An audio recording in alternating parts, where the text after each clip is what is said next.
I will be starting a series of ministration. I titled Possessing the Promise. Possessing the Promise. I want us to please listen and be attentive. There is a promise for you to possess. Obadiah chapter 1 verse 17 says, upon Mount Zion there shall be holiness, there shall be deliverance, and the house of Jacob shall possess their possession. There is a possession to be possessed by you in the presence of God. There's a possession. Your possession can be different things in the presence of God, but there is something that God has packaged for you to possess. You will not miss it in the name of the Lord Jesus Christ. And can I quickly say this? If at all it's just a day to the end of the year 2020, what God has for you this year, you will get it in the name of the Lord Jesus Christ. Amen. And I hear a good amen. Amen. And I hear a good amen. Amen. What God has for you this year, you will not miss it. Amen. You will not miss it. Amen. You will not miss it in the name of Jesus Christ. It will come to pass. Amen. Hallelujah. There is a promised land that God is taking you, that God is taking me. It could mean different things to all of us, to each one of us. What I consider as my promised land may not be your own promised land. That desire, that strong desire that I'm looking unto God for may not be what you are looking unto God for. For instance, if I'm single and you are married, and I'm praying and fasting for a wife, that is not your problem, isn't it? Right. God has taken you beyond that.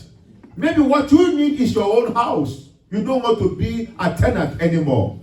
And for every one of us here, you are paying rent one way or the other. God will do your own for you in the name of the Lord Jesus Christ.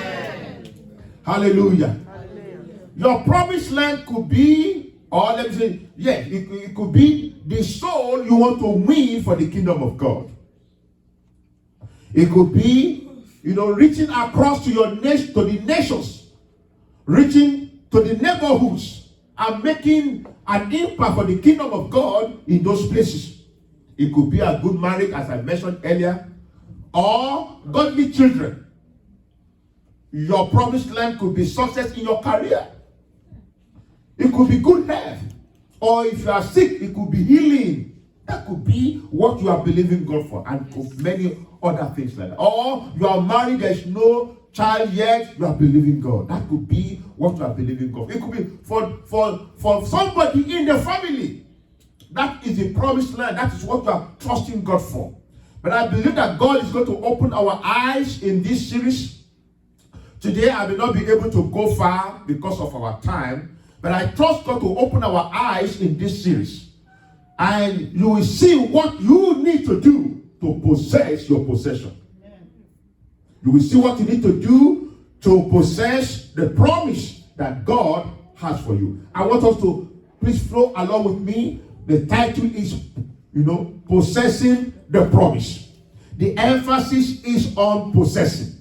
What you need to do to have the promise that God has for you. Every one of us, God has great promises awaiting us to be fulfilled. Let's look at Genesis chapter 13 from verse 14 downwards. Genesis chapter 13, and those at home just flow along with us. Genesis chapter 13 from verse 14 to verse 17. And the Lord said to Abraham, after Lot has separated from him, after Lot has separated from him, after Lot has separated from him, I will come back to this. Lift your eyes now and look from the place where you are. From the place where you are. From the place where you are. And northward, southward, eastward, and westward. For all the land which you see, I give to you and your descendants forever. Verse 16. And I will make your descendants as the dust of the earth, so that if a man could number the dust of the earth, then your descendants could also be numbered. Arise, walk in the land through its length and its width, for I give it to you. Everybody say amen to that. Amen. This passage is loaded. Let's start again from verse 14. It says, and the Lord said to Abraham, after Lot has separated from him. Who is Lot?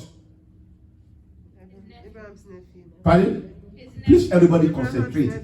Your attention needs to be here. Don't lose your attention right now. If I preach for the next 20 minutes and I feel God is telling me to stop, I'm going to stop. Because I feel there's a lot in this passage that we need to understand. Who is Abraham? Who's Lot? Abraham's nephew. Abraham's nephew. But do you know, in the Hebrew language, that name means covering. That name means veil. It means covering. It means veil. V-E-I-L. That's the meaning of Lot. L-O-T. Please, you need to follow this very well. And when Lot was separated from Abraham, when Lot was separated, when the covering was taken away, are you following me? Yes. When the veil was taken away, then God began to speak to Abraham. As long as the veil was there, as long as the covering was there, what God wanted to say to Abraham, God could not say it. Are you following me? Yes. And there are some laws that need to get out of our lives. Amen. I've told us several times, friendship is by choice, not by force. Right. Courtship is by choice, not by force. Any kind of ship you want to enter, to carry you with somebody or some people somewhere, is always by choice. Don't enter into any ship out of compulsion. I have to do this business. I have to marry this person. I have to live in this place. No. You are at liberty. Don't let anyone take that away from you. You do it by choice. If you are in a place working and that is not your best, open your eyes, shine your eyes so that you can see a better place that God is taking you to.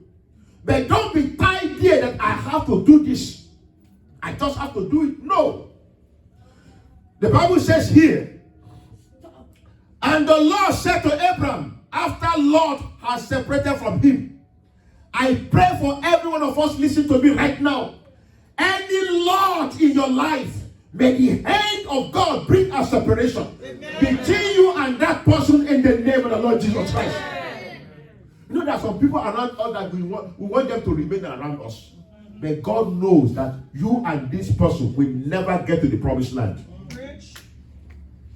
Thank you. Once, many years ago, we had somebody in our church in Nigeria. Every month, after going to do her shopping, grocery, and things like that, she will bring us tomato, all these things they use in Africa. She was doing it every month. And then this woman started giving trouble in the church. She will see revelation. And she will see another revelation against the leaders in the church. Never against me. I knew that was a wrong spirit. I knew it was not the right spirit. Everything she saw was negative, and none of them came to pass till today. Are you following me? Yes, sir. I knew that was negative. And I tried to speak to her. She would not take. She decided to leave the church. This woman is a member of the prayer group. This woman has been ministering to my family regularly. You know, as a pastor, you don't want to lose such a person. And so I went over to our general overseer. I reported the issue to our general overseer. General overseer asked her and the family to come to have discussion. And she still insisted she was going to leave the church. I felt bad. I don't want to be a person that will be losing members. If just one single person, even if just somebody just warming the chair, keep on warming the chair. There's one day the chair will be warm enough and you will begin to do some other things in the church. Like to warm you.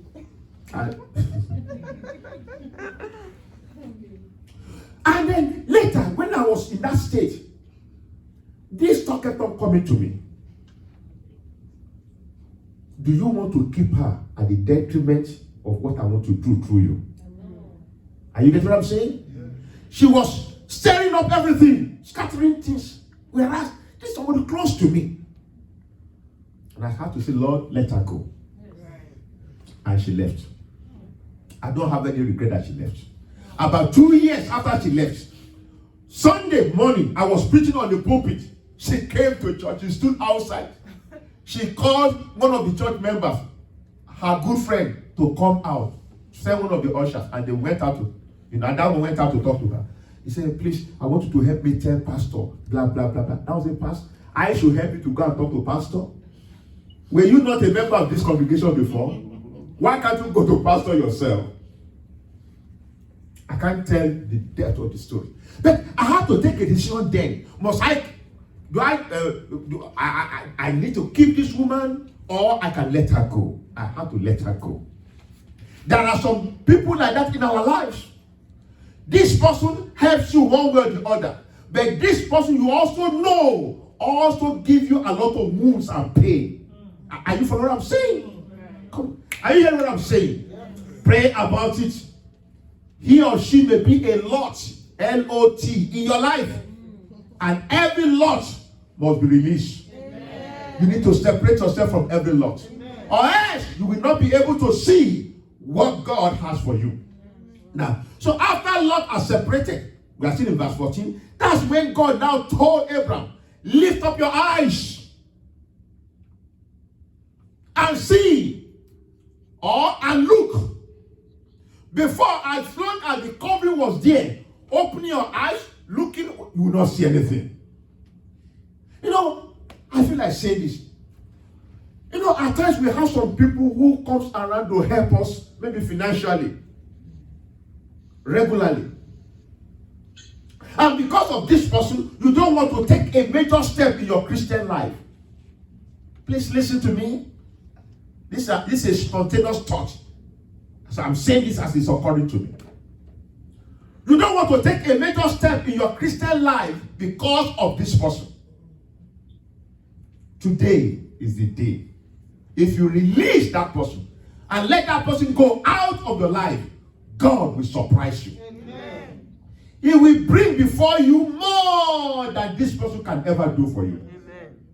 Every lot must go. Come and say that with me. Every lot must go out of my life. Can we say together? 1, 2, 3, 4, go. Every lot must go out of my life. Out of my life. Every lot. Or else, there are some places that God wants to take us to. There are some things that God wants to do in our lives that the covering will not allow us to see. And you can only possess what you see. In Jeremiah chapter 1, verse 11, verse 12. Jeremiah chapter 1, verse 11, verse 12. God asked Jeremiah, he said, Jeremiah, what do you see? Jeremiah said, I see an almond tree. God replied, you have seen well, and I will hasten to fulfill my word in your life. You must see well before you can enjoy the promises of God. You must see well before you can have the promises fulfilled in your life. You must see into the things that God is planning for your life. And that's why I want us to please spend time in the Word of God in this month of December. Listen, your faith is going to be affected by what you see in the presence of God. When I say what you see, I'm not even talking about what you see with your physical eyes. I'm talking about what you see from the inner eye. I see myself making great waves in the work of the ministry. I see myself going places. I see myself making progress in my career. I see myself coming out of this house and buying my own house. I see myself taking my car. I see myself taking... What do you see about yourself? What do you see about your relationship? What do you see about your marriage? What do you see about your children? It is what you see in your spirit that eventually comes out. At times it comes in form of visions. At times it comes in form of dreams. At times it comes like just a thought going through my mind all the time, as we call it. But you are seeing something which others cannot see. And what you see, nobody can tell you that you don't see it. I don't know if you can see me right now. With your physical eyes. Can you deny that I'm the one speaking to you now? No. What you see in your spirit is as clear. 1991, the Lord showed me a good picture about Jamaica. I did not get to Jamaica until 2004, but that picture was so clear to me. And I kept on saying before the church in Jamaica, this is where God is taking us to. This is where God is taking us to. Because it's so clear. What you see in your spirit, no one can take it away from you. May your eyes of understanding open. Amen. May God grant you revelation. Amen. Can somebody say good amen? Amen. May God grant you illumination. Amen. May God grant you revelation. Amen. In the name of Jesus Christ. Everything I've thought that has blocked your eyes, blindfolded you, today I ask, let the fire of God consume them in the name of the Lord Jesus Christ. There is more to your tomorrow, brethren. Amen. There is more to your tomorrow. Amen. There is more to your tomorrow. Amen. There is more to your tomorrow. Amen. Job chapter 8 verse 7 says, though your beginning was small, your latter end will greatly increase. I'm speaking to somebody here right now. Where you are looks small. Where you are right now looks small. But there's greatness ahead of you. There is glory ahead of you. You will come back and share your testimony. In the name of Jesus Christ. You are more than what eyes can see. You are. You are. You are. I heard this story from a man of God in England. He said one day he was on the pulpit preaching towards the end of the service, and one man walked in with bedroom slippers and different ones. The one on the left foot is different from the one on the right foot. And the man was walking like this and walking. He said he was on the pulpit preaching, and the Lord said to him right there, look at that man. I'm going to make him a multi-millionaire. Can you imagine? Are you following me, brethren? Yes. Are you following me? Yes. And that's why it's good to be under a prophetic pastor. He sees where you are, but he sees another aspect of you. And he relates with you according to where you are going. Are you following me? Yes. He doesn't look down on you at all. He knows, this one, don't mess with him. So, after the service, the way they will welcome visitors and things like that, he got to know the man. This man was a chartered accountant. This man was an attorney. He was working for a big company in London. And a lot of people in the office, they are Freemason. You know the story? Freemason. And they put pressure on him to join. He refused. He was not born again. So they started using spiritual influence on him. When he said in his accounting work, 2 plus 2, he will say it's 5. So the boss called him several times. What is wrong with you? I can't understand. What is the problem? He kept on making mistakes. So what would they do, sir? They will terminate him. And that brought him down to the level that he had to be wearing slippers to church. But God said already, I'm going to lift him up. And God is going to lift you up as well. In the name of the Lord Jesus Christ.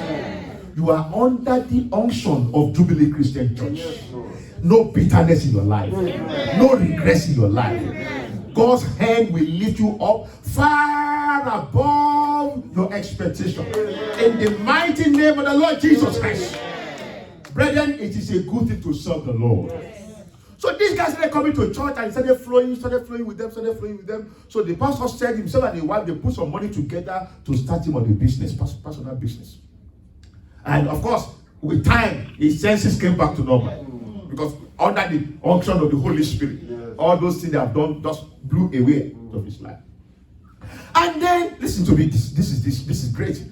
He, maybe after 2-3 years, and he was doing better then, he bidded for a contract here in US from Britain. And they asked him to come over for the interview, many of them. And he came over, they did the interview, he got the contract, $500 million US. I guess this testimony is on record. I'm just relating it to us. So when they said you got it and things like that, you know what he did?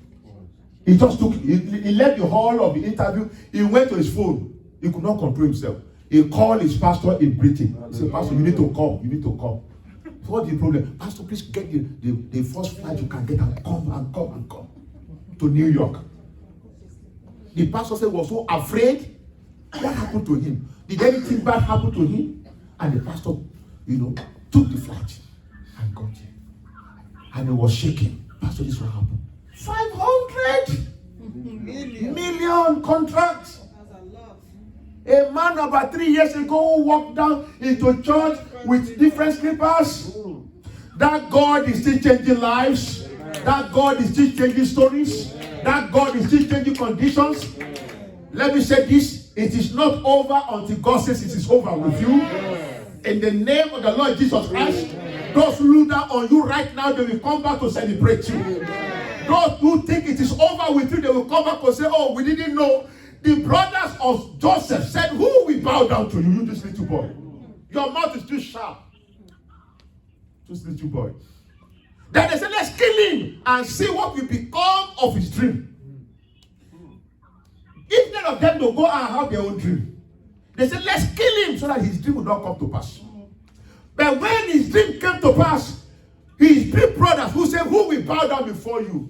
The boy did not tell them bow down, but he didn't tell them. They came by themselves and they bowed. Not only did they bow, they said, from today we are your servants. Is it there in the Bible?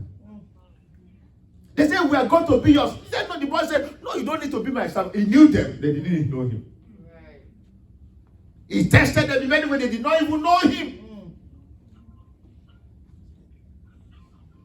Where you are right now, God told Abraham, lift up your eyes. I want to talk to everybody here right now. Please give me full attention. Lift up your eyes. Lift up your eyes. Look northward, southward, eastward, westward. Don't limit yourself to your cocoon. Don't limit yourself to your little room. Do everything you can do to enlarge yourself. Are you hearing me? To get a better job. Come on. I heard that Google is doing some training for some people right now. Yeah. I saw it online. I saw the advert yesterday. Right. Somebody mentioned something like similar to me in Nigeria, called in Nigeria about a month ago. And the person said, I applied for so and so contract. I'm sorry, scholarship with Google. Or is it Google or Facebook now? And I said, okay, apply again. Enlarge yourself. Don't limit yourself. When we were in Jamaica, I keep on referring to Jamaica because God gave us grace to practice all these things in Jamaica. We had good time. And I tell you, we will do better here in the name of the Lord Jesus. There was a time I kept on telling the brethren, don't limit yourself. If you have just high school diploma, look for up. Look, if you have high school diploma, how far can you go? I can never employ you to manage a company that runs into millions. Sir? No, not possible. It's not possible. And God begin to speak to you. I'm going to elevate you. I'm going to enlarge you. Until you do something. Go to school. Go back to school. Do something. You will remain very small. So I started challenging the members. My wife is a witness to what I'm saying right now. Some of them say, Pastor, I want to go back to school, but I don't have enough credit. I said, even what you have is good enough. Go and present it to them. Favor will follow you there. They got admission. Some came and said, Pastor, now I don't have any means of getting money. I said, don't worry. You just start. put your leg inside. At times I used to say it in African language. That's your long, long. Did you hear that? How do I interpret that? Put it on God's neck. Put it on God's neck. You understand? It becomes God's responsibility. You say, I'm following what my pastor said I should do. If God is fulfilling the word of the pastor, then God will make a way. I think I mentioned about one of our sisters. She went to that school in the College of Technology. At the time she was finishing, there was a post just became vacant. She was the only one qualified to enter to go in there. She just stepped in there. Can you imagine the way God plans things? At the right time. That post was not vacant 6 months before she graduated. Maybe another person would have, you understand? At the right time. She's cruising DMW up and down now. Look! Open your eyes and look! The veil must be removed. But when the veil is removed, you must look. Are you hearing me? You must look. Open your eyes and look. Open your eyes. Open your eyes. Open your eyes and look for opportunities. Open your eyes and look for what God is doing around you. Open your eyes. Don't close them anymore. Open your eyes and look at what God is preparing for you. Open your eyes. Thank you. Open your eyes. God has great plan for you. Open your eyes. Don't limit yourself. God said, look northwards, look southwards, eastwards, westward. That's right. What is the other thing that you can look now? That's everywhere. Look everywhere. Privileges are there. Opportunities are there. Christians, open your eyes and look. Don't limit yourself anymore. And don't go around saying, we are the poor, wretched ones. I'm not poor. I'm not wretched. Are you hearing me? If you look at me because of what I put on right now, you are making a mistake. Because a time will come when you will see the one of 1,000 on my body. And at that time, you don't come and tell me, Pastor is stealing from church money. I will not steal from church money. Are you hearing me? Was it last Sunday or 2 Sundays ago? I showed all the shoes I wore. Yes. I saw it somewhere I wanted to buy. When they told me the price, I said, me to buy this one? No, sir. No, sir. I left the place. In South Africa. In South Africa. Yes, sir. I go back home in the evening. A woman I ministered to in the morning who did not even know that I wanted that kind of shoe.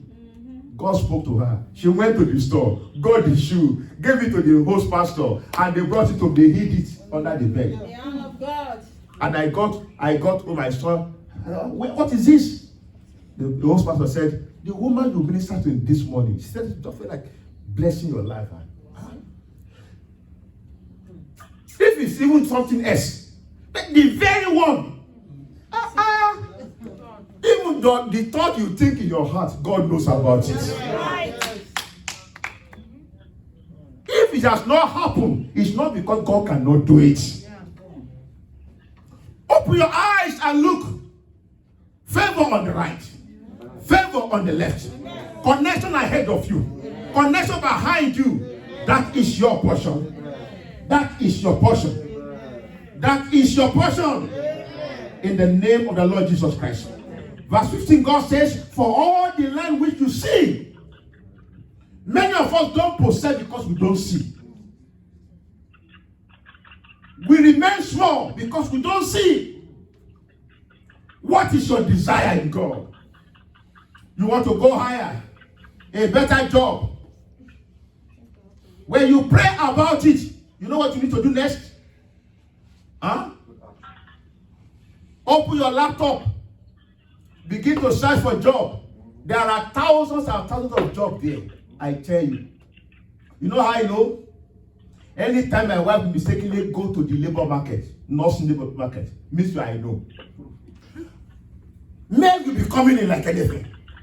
We have opening in California. We have opening in Arizona. We have opening in Sususu. We have opening in Sususu. So many of them I delete them before she even knows. No. I know the one she will want. But why should I go to Arizona? Are you going to carry the whole of Oasis to Arizona? Would you like to go to Arizona? No. One told her that she will get a 10,000 US relocation fee. I said, we are not relocating. Let them keep their money. But they are there. That's what I'm trying to say. But many of us don't look for them. That's the part of look. Everybody say look. Look. Open your eyes like this. I'll look. Look. All of us need to look. There are more privileges today than you ever thought. There are more opportunities than you ever. If I thought you are in a job that you don't like, keep that in your left hand and use your right hand to begin to look. Do you understand me now? Yes. Better days are ahead of you in Jesus' name. Amen. In verse 16, and I will make your descendant as the dust of the earth. Blah, blah, blah, blah. Now look at verse 17. Arise and walk in the land. Arise. Point number 1, the Lord must be away from your life. Point number 2, you must lift up your eyes and look. Point number 3, you must arise. And to arise, after you arise, you don't stay on the same spot. You begin to walk, tread over the promise that God has given you. You don't sit on the same spot and say, well, things are not working. Things are working, man. Amen. They are working wonderfully well. They are working. Arise. Arise in your spirit. At times, even before you sit, you need to embrace it. Speak the language. You want to be an attorney. Begin to speak the language of an attorney. What is the language now? They say, oh my Lord, isn't it? My Lord, is My learned. colleague. I was so consumed by the thought of working in the theater, even as a high school student. I wasn't born again then. I went into a library. I stole books that show how they do surgery in the theater. I stole them. I returned them when you got born again. Yeah, I returned them after I got born again. I tell you, so after I got born again, those books are not your own. You better take them back to the library. If you are from Nigeria here, you likely know Federal School of Science and Arts in Victoria Land in Lagos. Yes. That's where I stole the books. I was so consumed by that thought. Just to see picture of theater. It was something else for me. I was so consumed. And after some years, I was there. Every single day, 8 a.m., already in theater. With all those machines, and I'll be looking at, this is the dream of many years ago. God did it. This is a dream. Theater became my office. In fact, while in Nigeria, outside the theater, my other office was also in the theater complex. So everything, I would just park beside the theater. It's everything theater. What some people run away from. It's so interesting to me when you see those lights. When you take the knife, you want to cut. It's so interesting to me. At times, some people will bleed so much while we are operating on them. The blood will be on the front like the blood of goats. It was so interesting to me. I didn't feel anything bad about it. That's just me. That's just me.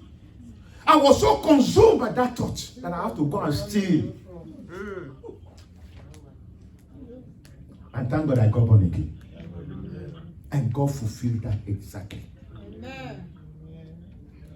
You know, one of my doctors said, Doctor, anytime you are in the theater, you just make us comfortable. You know, when you are starting surgery, the surgeon looks like this, look at the nurse, look at the anesthetic, look at everything. The meaning, their look has a lot of meaning. Are you ready? That's the meaning. Are you ready? Are you ready? Are you ready? Let's go. I made the first call. At that time, everybody is apprehensive. There are some people you don't know when you call them, you don't know what you are going to meet there. Is it a cancerous? Is it just ordinary growth? Everybody's looking at this. You know what I do in the theater? I'll tell my patient before I put them to sleep. Hello, sir. What's your best song? He said, when I and we were singing it together. And all that doctor just look at me, what drama doctor is this one.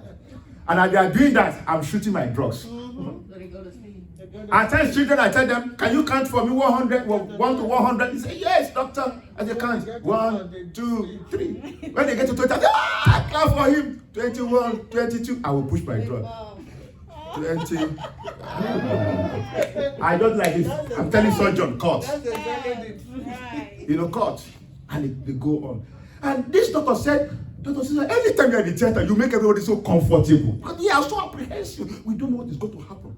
When you are going to do CS section, you know, this baby have been trying to come out for hours. Are we going to recover the baby? Everybody is so apprehensive. You know, the tension is so much. And I'll just turn it to a joke. I don't know how he used to do that thing. It just come naturally. This has been the dream all along. You have great dreams. Open your eyes and look. When you begin to look, God will begin to make you to see. Amen. And as you look, arise in your spirit. I'm going to fulfill it. And then he says, go and begin to tread over it. Yes. Tread over it.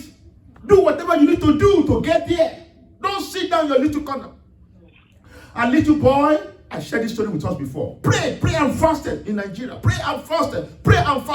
Lord, I need university education. I have my papers. I have this. But no, they brought out the result. They did not take him. And he prayed and fasted. I said one morning, God told him, get up from Lagos. Take your journey to that university. In Ibadan. Those of you who know Nigeria. How many? About 50 minutes? About an hour.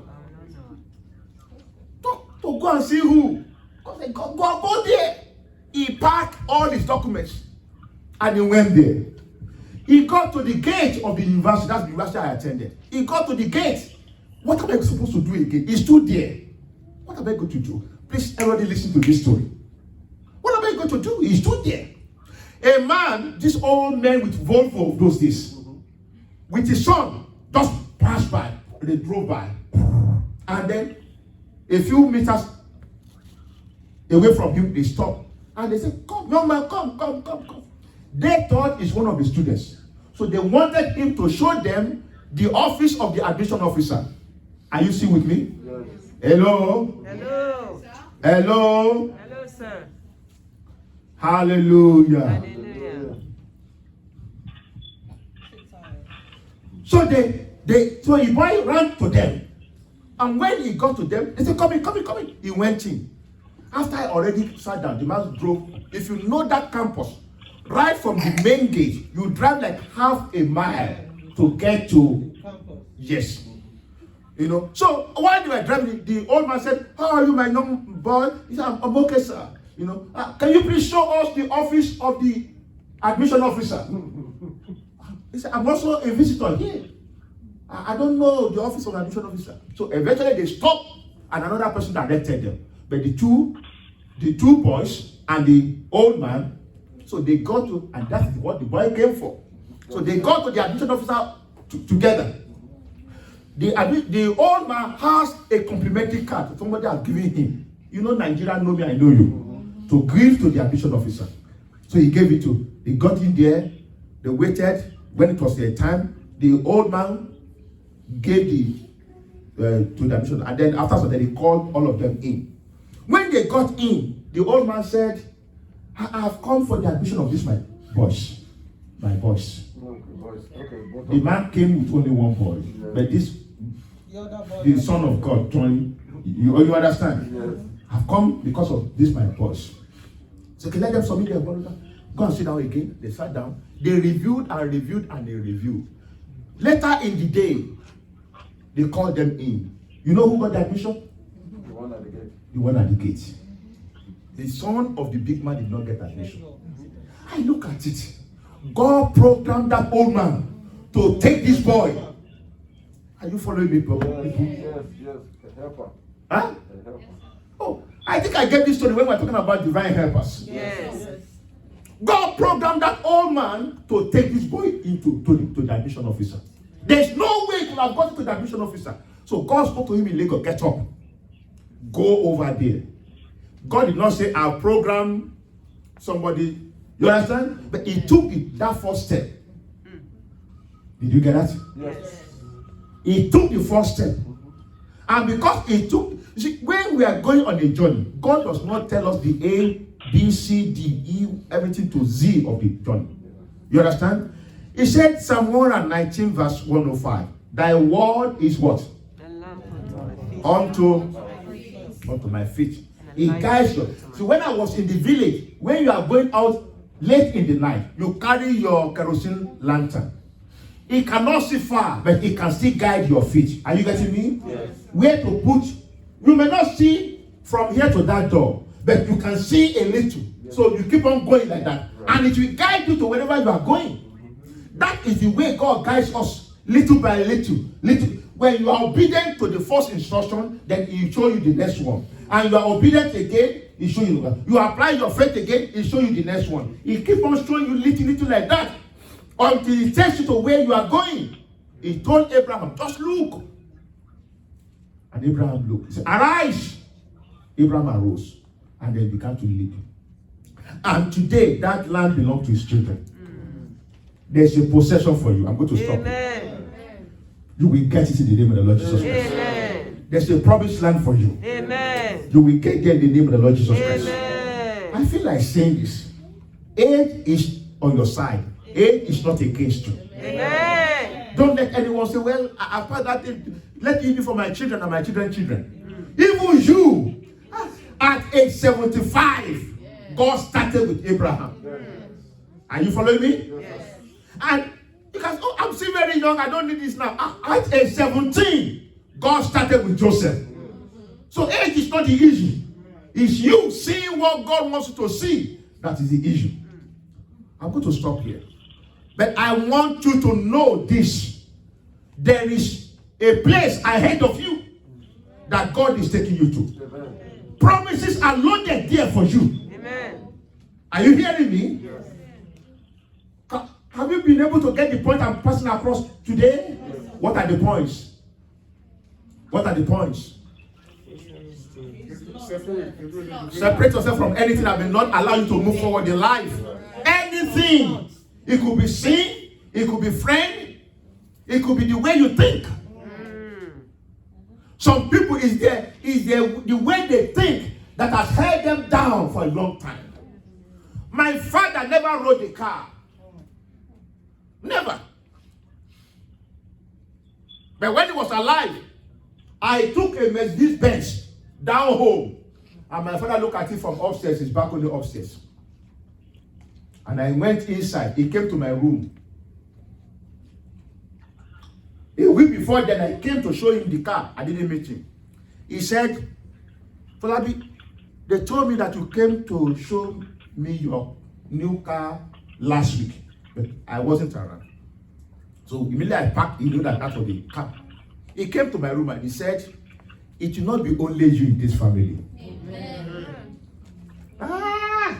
You may not know in a polygamous home. That's deep prayer. A man of 4 wives. That's deep prayer. Let me help those who are not Nigerians. In a large family, when only one person is shining, are you following what I'm saying? Is the one making progress. Is the one making progress. It causes a lot of trouble. So that's the prayer he was praying for. Trying to say your other siblings, God will promote them like this. But this man never had a car. His best was his old rally bicycle, shining. I know where he used to park it. In the last room at the back. And when he went out to do what God, if he didn't take the car, I will jump on it. I will ride it round. And then come and park it exactly. He will detect me anyway. I'll come and park it there. Or at times I will stay in that room. On the rally car. On the rally bicycle. But if I go ahead with life, say, well, if I don't get it, I don't get it. After all, my father was no. you will be far better than your parents in the name of the Lord Jesus. Amen. Then some people have excuses. I'm not making progress because of so and so. No.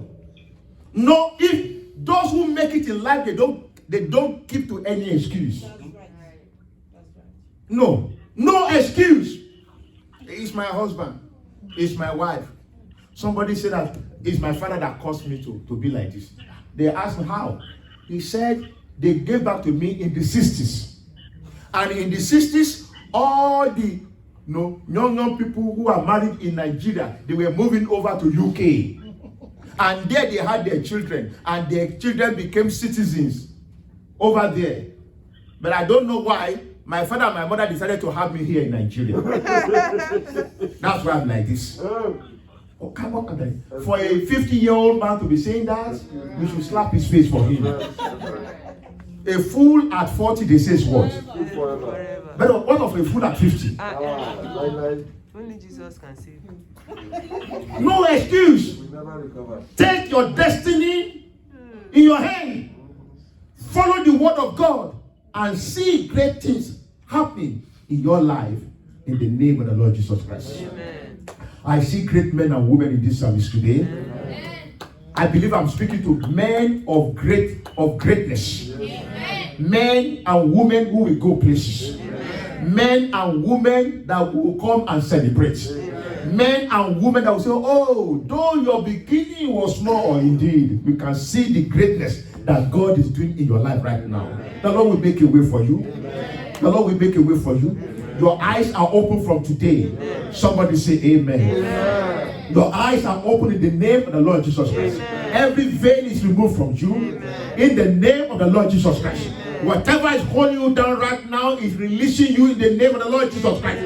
We command every evil power, every satanic power, every demonic power that has limited you hitherto to let you go in the name of Jesus Christ.